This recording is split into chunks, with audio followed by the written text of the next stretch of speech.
माता पिता बनण्याचे स्वप्न लवकरच पूर्ण होणार, तेही Vansh infertility and test tube baby centre मध्ये। एक IVF सायकल साठी पैसे द्या आणि एक सायकल मोफत मिळवा। 0% डोनर पॉलिसी फक्त सोलापूरमध्ये। अपॉइंटमेंट साठी आजच संपर्क साधा। देगाव येथील योगेश्वर नगर भागात राहणाऱ्या 28 वर्षीय तरुणाने नशेत राहत्या घरी गळफास घेऊन आत्महत्या केली आहे। रविवारी सकाळी ही घटना उघडकीस आली। प्रवीण धोंडीबा कोळी असे मयत तरुणाचे नाव आहे। प्रवीण कोळी हा रविवारी पहाटे 4 वाजण्याच्या सुमारास आईशी भांडण करून पैसे घेऊन गेला। त्यानंतर त्याने घरात हे कृत्य केले अशी माहिती समोर येत आहे। राहत्या घरी लोखंडी अँगलला साडीच्या साहाय्याने गळफास घेऊन त्याने जीवनयात्रा संपवली। शेजारी राहणाऱ्या लोकांना ही घटना लक्षात येताच त्यांनी सलगरवस्ती पोलिसांना माहिती दिली। सलगरवस्ती पोलिसांनी सिव्हिल हॉस्पिटलमध्ये मृतदेह नेला, मात्र डॉक्टरांनी तपासून तो उपचारापूर्वीच मयत झाल्याचे घोषित केले। या घटनेची नोंद सिव्हिल पोलीस चौकीत झाली आहे। आपण बांधकाम कामगार आहात का? मग ही बातमी खास तुमच्यासाठी। बांधकाम कामगार कार्ड दाखवा, मिळवा सर्व शस्त्रक्रिया आणि उपचार पूर्णतः मोफत।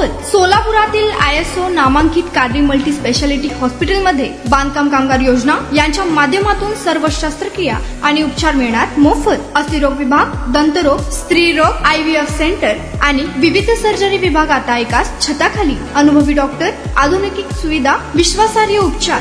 आजच भेट द्या, मोफत चेकअप करून घ्या। Qadri multi speciality hospital, plot number 10, Majrewadi, नई जिंदगी रोड, अथर्व मंगल कार्यालय जवळ, सोलापूर। संपर्क करा 9730 55 88 55 72 49 07 41 84।